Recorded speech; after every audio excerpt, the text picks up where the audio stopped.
శ్రీ గురుభ్యో నమః. హరి ఓం. శ్రీ మహాగణాధిపతయే నమః.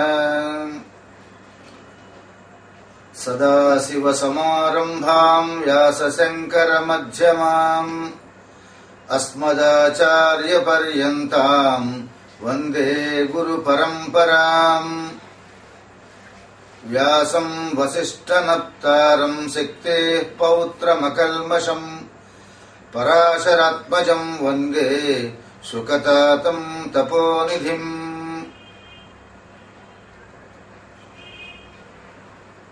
వర్తమానంలో మనం పరమ పవిత్రమైనటువంటి కార్తీక మాసంలో ఉన్నాం. కాలం అనేటువంటిది భగవంతుడి స్వరూపం. అందుకే భగవద్గీతలో కాలో కలయతామహం, మానవ జన్మంతా కూడా కాలంతోనే ఆధారపడి ఉన్నది. ఆయా కాలాల్లో పుట్టటం, అట్లాగే కాలం వచ్చినప్పుడు పోవటం, ప్రతి విషయము కూడా కాలంతో ముడిపడి ఉన్నది. మానవ జీవితమే కాలం. అందువల్ల భగవంతుడి యొక్క స్వరూపం కాలం. మన దేహంలో అనేక ఇంద్రియాలు ఉన్నప్పటికీ కొన్ని ప్రధానమైనటువంటి ఉన్నట్లుగానే కాలంలో కూడా కొన్ని అద్భుతమైనటువంటి సమయాలు ఉంటాయి.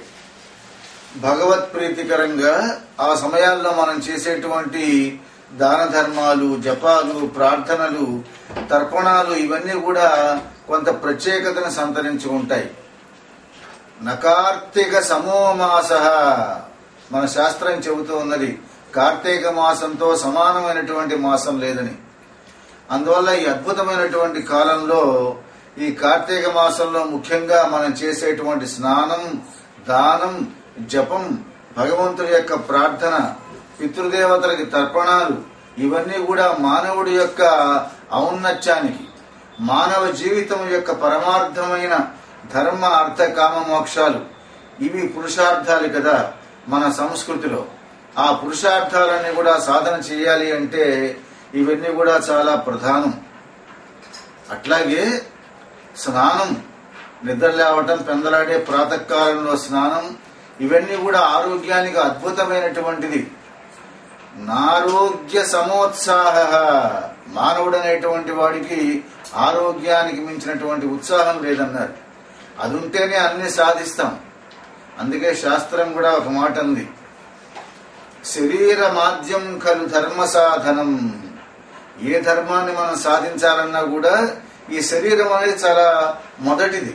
దీన్ని జాగ్రత్తగా ఆరోగ్యవంతంగా కాపాడుకోవాలి. మానసికమైనటువంటి ఆలోచనలు, దుర్మార్గపు ఆలోచనల వల్ల కూడా రోగాలు వస్తాయి. శారీరకమైనటువంటివి ఇలా ఉంటుంది. కాబట్టి వాటన్నిటికీ కూడా చక్కగా ఈ కార్తీక మాసంలో మన పెద్దలంతా ఈ స్నాన దాన జపాలన్నీ కూడా ఏర్పాటు చేయడం జరిగింది. ఈ విషయాలన్నీ కూడా కార్తీక పురాణంలో మనం శ్రవణం చేస్తూ ఉన్నాం. పురాణ శ్రవణం, ప్రధానమైనటువంటి విధుల్లో పురాణాన్ని శ్రవణం చేయటం. అట్లాంటి కార్తీక పురాణంలో మనం 6వ అధ్యాయాన్ని శ్రవణం చేస్తూ ఉన్నాం. ఆనాడు నైమిషారణ్యంలో సూత మహర్షి వారు శౌనకాది ఋషులందరికీ కూడా చెప్పినటువంటిది. ఇదే విషయాన్ని రాజర్షి అయినటువంటి జనక మహారాజు బ్రహ్మర్షి అయినటువంటి వశిష్ఠుల వారి నుంచి ఇవన్నీ కూడా వినటం జరిగింది.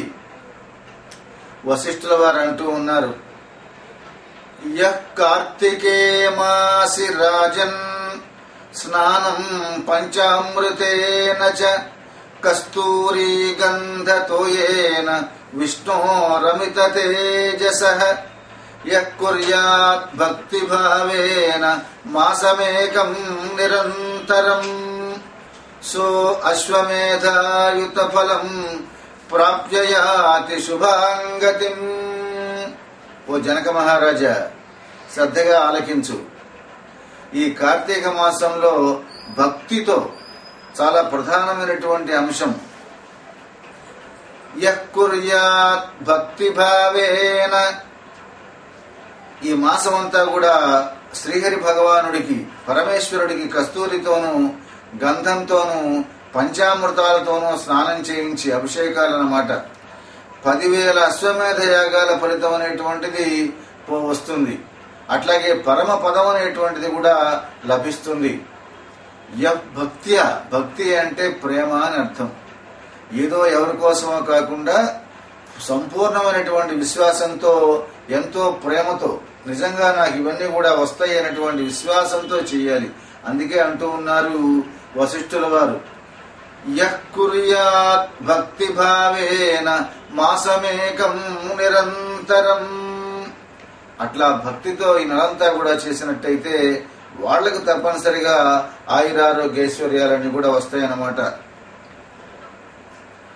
అట్లాగే ప్రధానంగా మన సంస్కృతిలో దీపానికి ఎంతో ప్రాధాన్యత ఉంది. దీపారాధన, దీపం అంటే జ్ఞానస్వరూపం అన్నమాట. దీపో జ్యోతి పరబ్రహ్మ దీపస్ప సర్వతమోపహ దీపేన సాధ్యతే సర్వం సంధ్యాదీపం నమోస్తుతే. దీపారాధన చేయటం అంటే జ్ఞానదీపాన్ని వెలిగించటం. అందుకే యుక్తియుక్తంగా పురాణాల్లో చెప్పారు, ఏమండి మనం ఎన్నో పాపాలు చేశాం కదా, 12 పాపాలు. దీపారాధన చేస్తేనే ఆ అన్ని పాపాలు ఎలా పోతాయి? కొంచెం దానం చేస్తేనే ఇన్ని పాపాలు ఎట్లా పోతాయి? పెద్దలు సమాధానం చెప్పారు. గాఢాంధకారం ఎంతున్నా సరే చిరుదీపం వెలిగించగానే వెలుగంతా కూడా వస్తుంది. అట్లాగే ఎంతటి పాపం ఉన్నా సరే భగవంతుడిని భక్తితో ఈ కార్తీక మాసంలో స్నాన దాన జపాలు దీపారాధన చేస్తే ఆ పాపం కూడా అలాగే తొలగిపోతుందని మనకు పెద్దలు చెప్పినటువంటి మాట.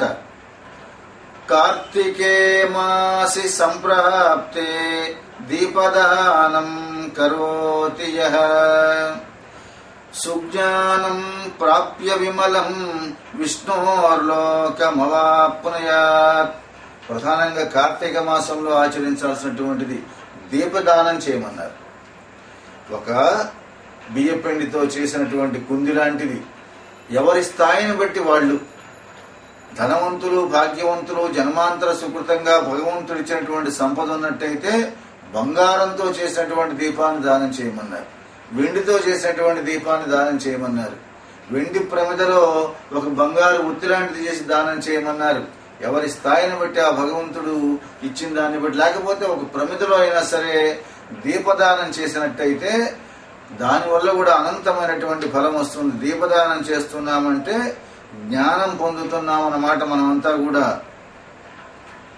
అందువల్ల ప్రధానంగా ఈ 6వ అధ్యాయంలో ఈ దీపదానాన్ని గురించి చెప్పడం జరిగింది. దీపాన్ని దానం చేయటం చాలా కర్తవ్యంగా భావన చేయాలి.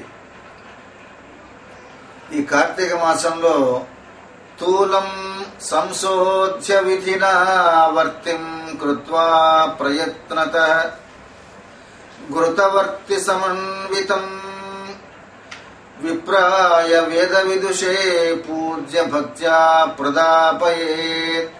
చక్కగా ధూళి లేకుండా పత్తి చేసి బియ్య పిండితో గాని గోధుమ పిండితో గాని గోఘృతాన్ని ఆవు నెయ్యితో పోసి ఒత్తిని గనక వెలిగించి బ్రాహ్మణోత్తముడికి దానం చేయటం అనేటువంటిది ప్రధానమైన అంశం. ఓ జనక మహారాజా, ఏవం క్రమేణ రాజేంద్ర మాసమేకం నిరంతరం మాసాంతే రాజతం పాత్రం వర్తిం కృత్వా సువర్ణకం. అట్లా గనక ఇచ్చినట్టయితే వెండి పాత్రలో బంగారం ఒత్తిని, అట్లాగకపోతే బియ్యం పిండిలో మధ్యగా ఉంచినటువంటి ఒత్తి. అట్లాగే బ్రాహ్మణ భోజనం. బ్రాహ్మణ భోజనం అంటే సత్వగుణం కలిగినటువంటి వాళ్ళు, ఉత్తములైనటువంటి వేదాంగ పండితులైన వాళ్ళకి ఈ రకంగా బ్రాహ్మణ భోజనం చేయించాలి. అట్లాగే ఆ దీపాన్ని దానం చేయాలి. ఆ దీపాన్ని దానం చేసేటప్పుడు కూడా పెద్దలు ఒక మాట అన్నారు. వశిష్ఠుల వారు చెబుతూ ఉన్నాడు, జనక మహారాజా, దీపదానం చేసేటప్పుడు ఒక మంత్రం చెప్పారు. దాని యొక్క పరమార్థాన్ని గమనిస్తూ దీపదానం చేయాలి. సర్వజ్ఞానప్రదం దీపం సర్వసంపత్ శుభావహం దీపదానం ప్రదాస్యామి శాంతిరస్తు సదా మమ. ఇలా మంత్రం చెప్పాలి. మంత్రము అంటే మన భావన ఆ రకంగా ఉండాలి. మన మనసులో సంపూర్ణమైనటువంటి భావం. సర్వజ్ఞానదాయకము. వెలుగుని జ్ఞానంతో పోలుస్తాం కదా. చీకటి అంటే అజ్ఞానం, అంధకారం. చీకట్లో పడి ఉన్నాడు అంటే అంధకారంలో అజ్ఞానంలో ఉన్నాడని అర్థం అన్నమాట. అది దీపం ఉన్నది అంటే జ్ఞానం ఉన్నది. అందువల్ల సర్వ జ్ఞానదాయకం కాబట్టి నేను ఇప్పుడు దీపదానాన్ని చేస్తూ ఉన్నాను, దీనివల్ల నాకు నిరంతరము శాంతి కలుగుగాక అనుకుంటూ దానం చేయమన్నారు. ఇలా ఎవరైతే చేస్తారో వాళ్ళకి అక్షయమైనటువంటి ఫలితం వస్తుందన్నారు. దీపదో లభతే విద్యాం దీపదో లభతే శ్రుతం దీపదో లభతే చాయు దీపదో లభతే దివం. అట్లా దీపాన్ని పెట్టినటువంటి వాళ్ళు సకల విద్యల యొక్క ఆయుష్ను అట్లాగే స్వర్గాన్ని సమస్త సంపదలు కూడా పొందుతూ ఉంటారు. ఆ జ్ఞాన దీపం వెలిగితే ఏముందండి, మన ఆర్థికంగా ధన సంపాదన అంతా కూడా మన జ్ఞానం మీదే కదా ఆధారపడి ఉండేది. ఆ చెప్పేటువంటి దానిలో ఆ జ్ఞాన దీపాన్ని, మన ఆయుర్దాయం కూడా జ్ఞానమే. ఏది ఆహారంగా తీసుకోవాలి, ఎట్లా జీవితాన్ని గడుపుకోవాలి, శరీరాన్ని ఎలా కాపాడుకోవాలి, ఇది కూడా ఒక దీపం లాంటిదే, జ్ఞానం లాంటిదే. అందువల్ల అవన్నీ తెలుసుకున్నటువంటి వాళ్ళకి, ఆ జ్ఞానం ఉన్నటువంటి వాడికే సమస్త స్వర్గాలన్నీ కూడా లభిస్తాయి. జ్ఞానాజ్ఞాన కృతం పాపం మనోవాక్కాయ కర్మభిః కార్తికే దీపదానేన విలయం యాతి తక్షణాత్. అందువల్ల మనోవాక్కాయ కర్మల చేత తెలిసి తెలియకుండా అనేక రకాల పాపాలు చేస్తూ ఉంటాం. మనం శరీరంతో చేస్తాం, మాటలతో చేస్తాం, అట్లాగే మనసులో కూడా పాపం చేస్తూ ఉంటాం. మనసులో పుట్టి మాట ద్వారా బయటకు వచ్చి చేతల ద్వారా పాపాలు జరుగుతూ ఉంటాయి సాధారణంగా. అందువల్ల ఈ మనోవాక్కాయ కర్మల ద్వారా నాకు జ్ఞానం అంటే పెద్దల మాట తెలుసుకోవటం, శాస్త్రాల్లో ఏం చెప్పింది, ఇవన్నీ కూడా జ్ఞానం అన్నమాట. ఆ జ్ఞానం ఎప్పుడైతే వస్తుందో మంచి ఆలోచనలు కలుగుతూ ఉంటాయి. మంచి ఆలోచనలే మాటల ద్వారా వస్తూ ఉంటాయి. ఈ మాటల ద్వారా వచ్చేవే చెప్పగా చెప్పగా చేతల్లోకి మారుతూ ఉంటాయి. అందువల్ల ఈ మాట చెప్పారు, మనోవాక్కాయ కర్మల ద్వారా నాకు జ్ఞానం అనేటువంటిది ఉంటే అనుకుంటే పాపాలన్నీ కూడా తొలగిపోతాయి. సూత్ర వారు శౌనకాదృష్లందరికీ కూడా చెబుతున్నారు, శౌనకాదృష్లారా, మనం చదివేటువంటి శాస్త్రాలు వేద విద్యలన్నీ కూడా ఈ జ్ఞాన రూపంలో ఉండేటువంటి కాబట్టి తప్పకుండా జ్ఞానం వచ్చినట్టయితే చేసినటువంటి పాపం అంతా కూడా తొలగిపోతుంది. అంటే జ్ఞానం వచ్చినటువంటి వాడు పశ్చాత్తాపడతాడు. అజ్ఞానం అనేటువంటి వాడికి తాను తప్పు చేస్తున్నానని గాని, ఇది పాపం అని గాని, ఇది పుణ్యం అని గాని, ఇది చేయొచ్చు చేయకూడదు అనేటువంటి అంధకారంలో పడి ఉంటాడు అన్నమాట వాడు. జ్ఞానం వచ్చిన వాడికి మెల్లిమెల్లిగా భగవంతుడి కృప వల్ల, అరే నేను చేసినటువంటి తప్పు చేశాను, ఇది ఒప్పు, ఇది తప్పు, ఇది చేయదగినది, ఇది చేయదగినది అనేటువంటి జ్ఞానం అనేటువంటిది వస్తుంది. జ్ఞానం వచ్చినటువంటి మరుక్షణం పశ్చాత్తాపడతాడు గతంలో చేసినటువంటి పాపానికి, ఇక భవిష్యత్తులో ఆ రకమైనటువంటి తప్పులు చేయడం అనమాట. అందువల్ల అలాంటి వాళ్ళకి మోక్షం వస్తుంది, సంపదలు వస్తాయంటే అర్థం ఇది. చేసిన తప్పు ఏదో చేశాం, పోయిందేదో పోయింది, ఇక నిజందంటే జ్ఞానాన్ని తెచ్చుకొని ఆ రకంగా ప్రవర్తన చేసుకున్నట్లయితే వాళ్ళకి తప్పనిసరిగా భోగభాగ్యాలన్నీ కూడా వస్తాయన్నమాట. శృణు రాజన్ ప్రవక్ష్యామి పురావృత్తం మనోహరం. ఓ జనక మహారాజా, ఈ సందర్భంగా ఈ జ్ఞానం రావటము, దీపదానం చేయటం అనే విషయంలో ఒక చక్కటి ఉపాఖ్యానం ఉంది, జాగ్రత్తగా వినండి. పురా ద్రావిడ దేశేతు అంగన కాచిదప్యభూత్ గతబంధు విహీనా సదా భిక్షాన్న జీవిని పరపాకరతా నిత్యం నిత్యం కుట్టణపేషిణి క్రయ విక్రయణి రాజన్ ఆర్జిత భుక్తశేషతః. పూర్వకాలంలో ఒక ద్రావిడ దేశంలో ఒక స్త్రీ ఉంది. ఆమెకు సంతానం అనేటువంటిది లేదు, బంధువులు కూడా తక్కువగా ఉన్నారు. ధనం ఆ స్త్రీ నిత్యము కూడా భిక్షాన్నాన్ని భోంచేస్తూ ఉండేది. ఎవరూ లేనటువంటి ఒక అనాథ స్త్రీ అన్నమాట. ఇప్పుడు కూడా దూషితాన్నాన్ని తినేది, చలిదన్నం తినేది, వాళ్ళు వీళ్ళు ఇచ్చినటువంటిది. అట్లాగే పాపం బతకటం కోసం నిత్యము కూడా ధనాన్ని తీసుకొని ఇతరులకు వంట చేసి పెట్టడం, వాళ్ళ ఇళ్లలో రుబ్బు పెట్టడం, నూరటం, పచ్చడి లాంటివి, అట్లాగే వస్తువులు కొని అమ్ముతూ ఏదో చిన్న చిన్న వ్యాపారాలు చేస్తూ మొత్తానికి కొంతకాలానికి ఆమె ధనవంతురాల్లాగా అయిపోయింది. బాగా ధనం పోగు చేసుకున్నది. ఆ ధనం పోగు చేసుకునేటువంటి పిచ్చిలో పడిపోయి భగవంతుడని గాని ఇట్లాంటి విషయాలన్నీ కూడా ఆమె మర్చిపోయింది. ఇట్లా కొంతకాలానికి ఆమె బాగా ఆ భాగ్యం అంతా కూడా అన్ని ధరలు పెరగటం వల్ల, ఆమె కొనుగోలు చేసినటువంటి భూములు ఇవన్నీ పెరగటం వల్ల బాగా ధనం అనేది సమకూరింది. నధ్యాతం విష్ణుపాదాబ్జం నగత పుణ్యతీర్థాని నశ్రుత హరి సత్కథ. ఎక్కడైతే కాముడు ఉంటాడో అక్కడ రాముడు ఉండడు. ఆ ధనం మీద ఉండేటువంటి పిచ్చిలో, సంపాదనలో ఉన్నప్పుడు భగవంతుడి గురించినటువంటి ధ్యాస ఉండదు కదా. ఆమె ఏనాడు కూడా భగవంతుడి యొక్క హరికథలు వినలేదు. పుణ్యతీర్థాలకు వెళ్లాలంటే వ్యాపారం పోతుందేమోనని వెళ్ళేది కాదు. నోపోష్యం విష్ణువాసరే నచోపకారం నోదానం నకృతం స్వాత్మభోజనం. ఇట్లా ఎప్పుడైతే ధనం మీద మోజు పెరిగిందో, ధనం పెరిగింది కానీ ఖర్చు పెట్టుకునేటువంటి అవకాశం కూడా లేకుండా పోయింది. తాను తినదు, ఇంకోళ్ళకి పెట్టదు. లోభం అనేటువంటిది అలా చేస్తుంది, ధనం మీద ఉండేటువంటి లోభం. నిత్య జీవితంలో కూడా మనం చూస్తూనే ఉంటాం కదా, ఎన్ని సంపదలున్నా భోగభాగ్యాలున్నా వాడు తినడు, ఇంకోటికి పెట్టడు. ఎందుకంటే కరిగిపోతుందేమో, ఈ సంపాదించినంతా కూడా అయిపోతుందేమో అన్నటువంటి దాంతో భోగభాగ్యాలు అనుభవించడు. అందుకే శాస్త్రంలో ఒక మాట చెప్పారు, దానం భోగో నాశః. ధనానికి ఏమిటట, 3 రకాలు ఉన్నాయన్నారు ధనానికి లక్షణాలు.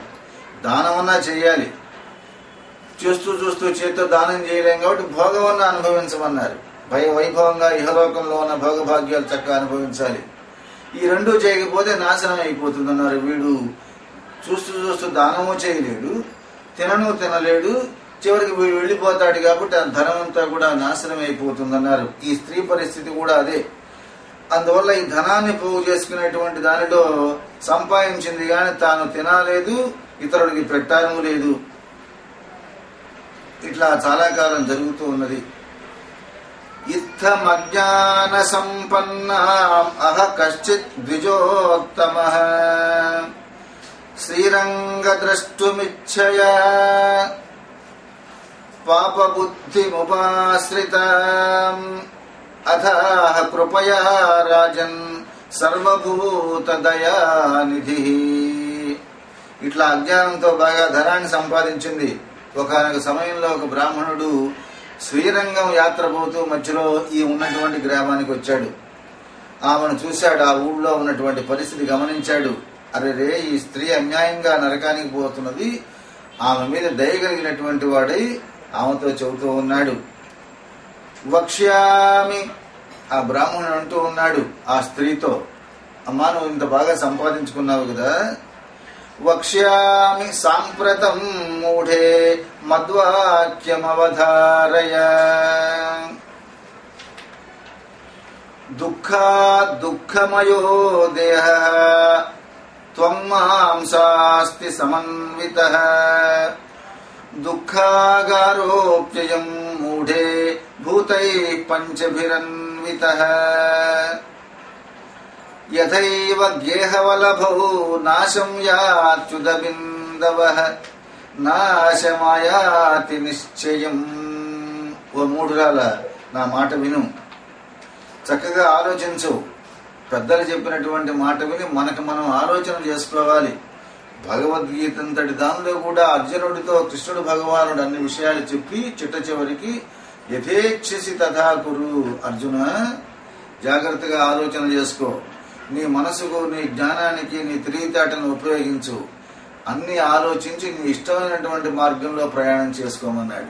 అందువల్ల ఆయన కూడా అదే అంటున్నాడు, నా మాట విను, చక్కగా ఆలోచించు, కూర్చొని స్థిరంగా ఆలోచించు, ఈ మాటలన్నీ నిజమా లేదా అని అంటూ చెప్పటం మొదలుపెట్టాడు.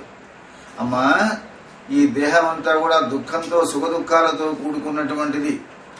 చర్మము, మాంసము, ఎముకలతో కూడినటువంటిది, దుఃఖాలకు నిలయం. భగవద్గీత కూడా ఈ మాట ఉంది, దుఃఖాలయమశాశ్వతం.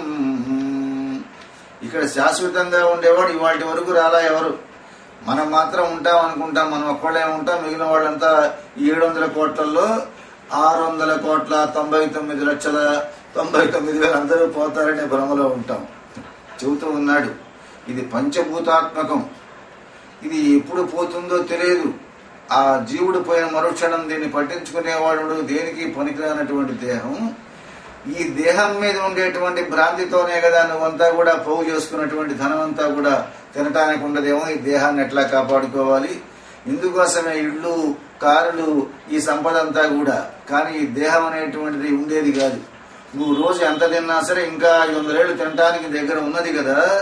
ఎందుకు అకారణంగా ఇలా జీవితాన్ని నాశనం చేసుకుంటావు? పుణ్యం చేసుకో, వచ్చే జన్మకైనా మంచి జన్మ వస్తుంది. ఈ జన్మలో ఎంత కష్టపడ్డావు, ఆ ఇంటికి పోయి వంటలు చేసావు, ఆ ఇంటికి పోయి పచ్చళ్ళు రుబ్బావు.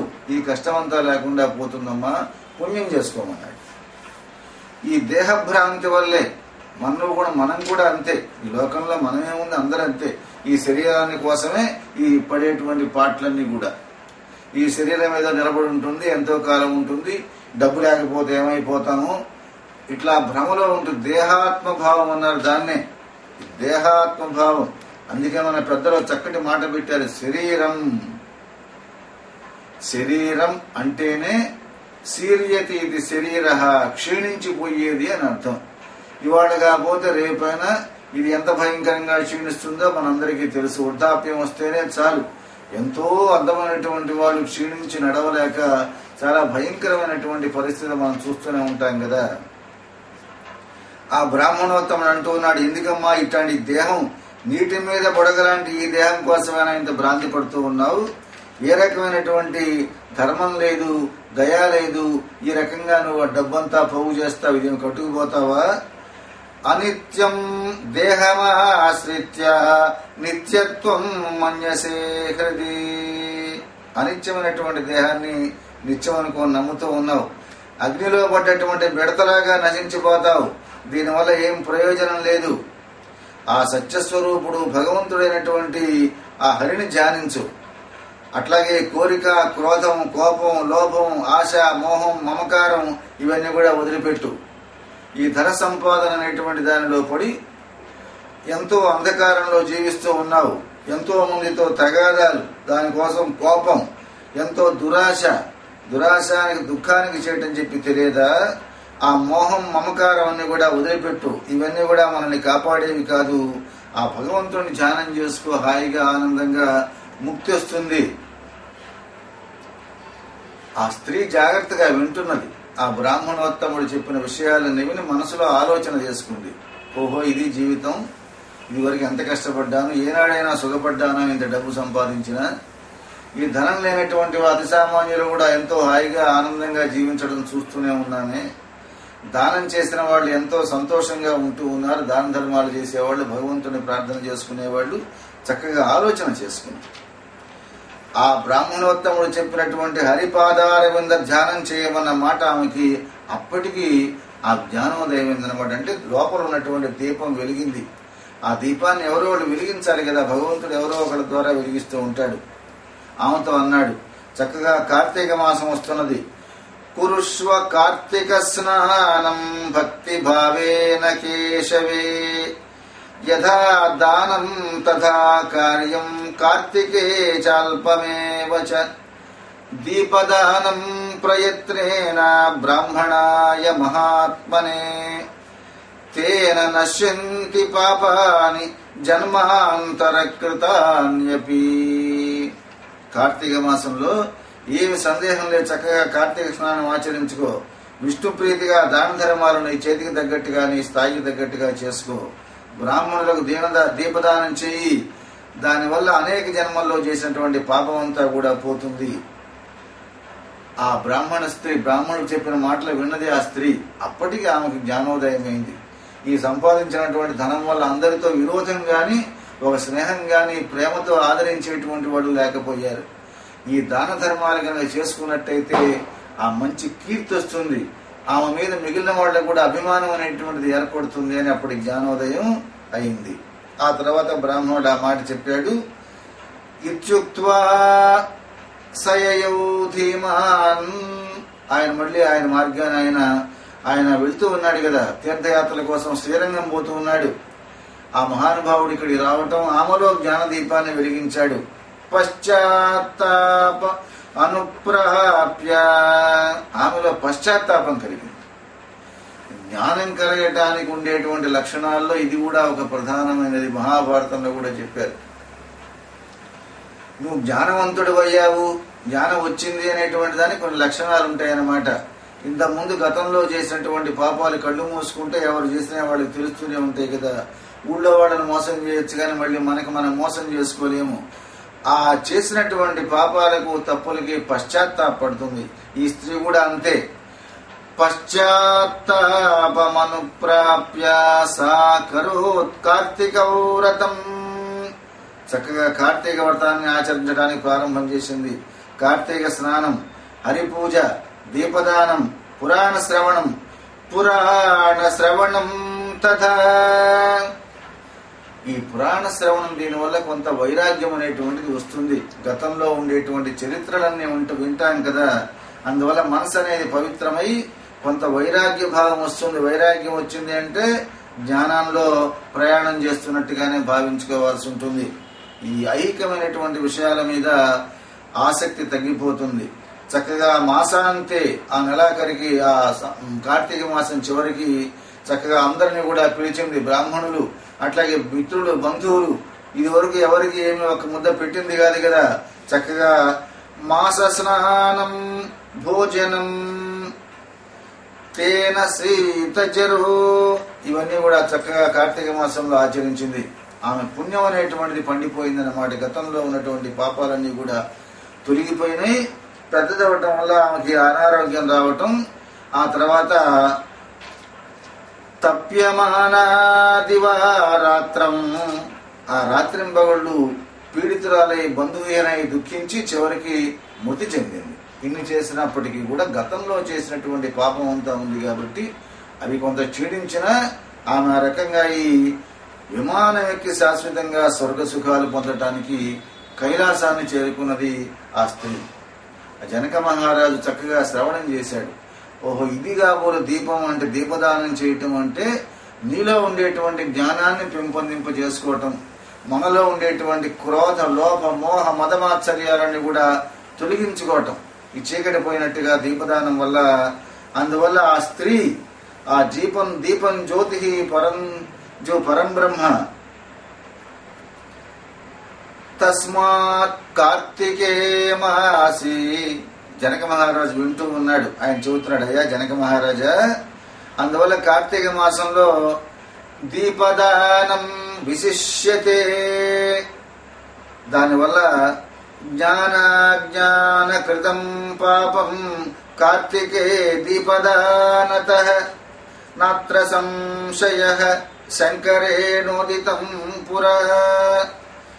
ఇదం రహస్యమాఖ్యానం కథితం తవ భూపతే యచ్రుత్వా ముచ్యతే జంతుః జన్మ సంసార బంధనాత్. ఎవరైతే ఈ కార్తీక మాసంలో ఈ దీపదానం అనేటువంటిది ఎక్కువగా చేస్తారో దానివల్ల జ్ఞానతయ అజ్ఞానత చేసి గాని తెలియక గాని, మనం కొన్ని తెలిసి చేస్తుంటాం, ఎక్కువ శాతం తెలిసి చేసేటువంటి పాపాలే. ఒక్కొక్కసారి అజ్ఞానం వల్ల తెలియకుండా కూడా మనం అనుకుంటూ ఉంటాం. తెలియకుండానే ఇతరులను దూషిస్తాం, తెలియకుండానే ఇతర యొక్క సంపదను మనం పొందుతాం, తెలియకుండానే మోహంలో పడిపోతాం, లోభంలో పడిపోతాం, తెలియకుండానే అవతల వాళ్ళకి కొన్ని అన్యాయాలు చేస్తూ ఉంటారు. కాబట్టి అవన్నీ కూడా పోతాయి. రాజా అంటూ ఉన్నాడు జనక మహారాజా, ఇదయ్యా ఈ కార్తీక పురాణంలో ఈ ఉపాఖ్యానం యొక్క విషయం. దీన్ని విన్నటువంటి వాళ్ళు కూడా జన్మ సంసార బంధనాన్ని తెంచుకొని వైకుంఠానికి పోతారన్నారు. మరి విన్న వాళ్ళకి ఎలా పోతారండి? వినంగా వినంగా వాళ్ళల్లో జ్ఞానం పెరుగుతుంది. శతకోటి జన్మ సుకృతై పుణ్యేరి వినాలభ్యతే. ఎన్నో జన్మల్లో పుణ్యం చేసుకుంటే గాని ముక్తి రాదని కదా మన శాస్త్రం. అందువల్ల మనం ఈ కార్తీక పురాణం వినటం వల్ల కొన్ని జన్మలైనా సరే తెగిపోతాయి. కాబట్టి ఆ అద్భుతమైనటువంటి ఉపాఖ్యానాన్ని వశిష్ఠుల వారు జనక మహారాజుకు చెప్పారు. ఆయన ఎంతో సంతోషపడ్డాడు.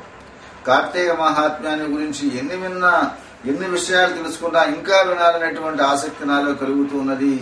ఇంకా చెప్పండి అంటే ఆ తర్వాత ఉపాఖ్యానంలో మరికొన్ని విషయాలు, వనభోజనాల గురించి, అట్లాగే బిల్వపత్రాల గురించి, ఇవన్నీ కూడా ఫలదానాన్ని గురించి అనేక విషయాలు చూడటం జరిగింది.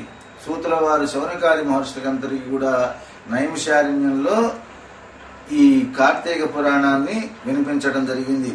అలా విని దానిలో పెద్దలు చెప్పినటువంటి మాటలు మనం ఆచరణలో తెచ్చుకున్నట్టయితే తప్పకుండా మనం కూడా ఆ శివమహాదేవుడి యొక్క అనుగ్రహానికి ఇదయ్యి ఆ భగవంతుని ప్రార్థనతో ఈనాడు స్వస్తి మనం పలుకున్నాం.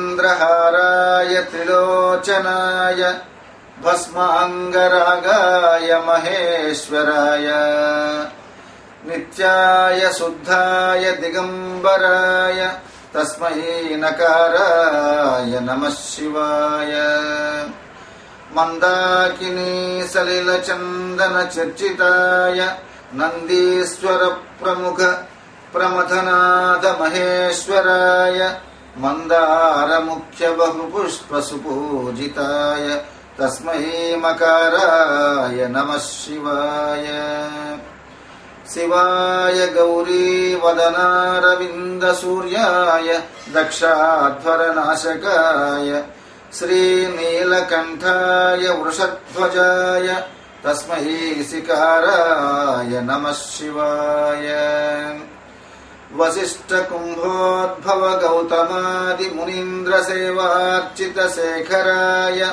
చంద్రార్క వైశ్వానరలోచనాయ తస్మై వకారాయ నమః శివాయ యక్షస్వరూపాయ జటాధరాయ పినాకహస్తాయ సనాతనాయ దివ్యాయ దేహాయ దిగంబరాయ తస్మై యకారాయ నమః శివాయ పంచాక్షరమిదం పుణ్యం యప్పటేత్ శివ సన్నిధౌ శివలోకమవాప్నోతి శివేన సహ మోదతే. స్వస్తి ప్రజాభ్యః పరిపాలయంతాం న్యాయేన మార్గేణ మహీం మహీషాః గోబ్రాహ్మణేభ్యः శుభమస్తు నిత్యం. లోకాः సమస్తాः సుఖినో భవంతు. మంగళం కోసలేంద్రాయ మహనీయ గుణాత్మనే చక్రవర్తి తనూజాయ సార్వభౌమాయ మంగళం. సర్వం శ్రీ పరమేశ్వరార్పణమస్తు. ఓం శాంతి శాంతి శాంతి.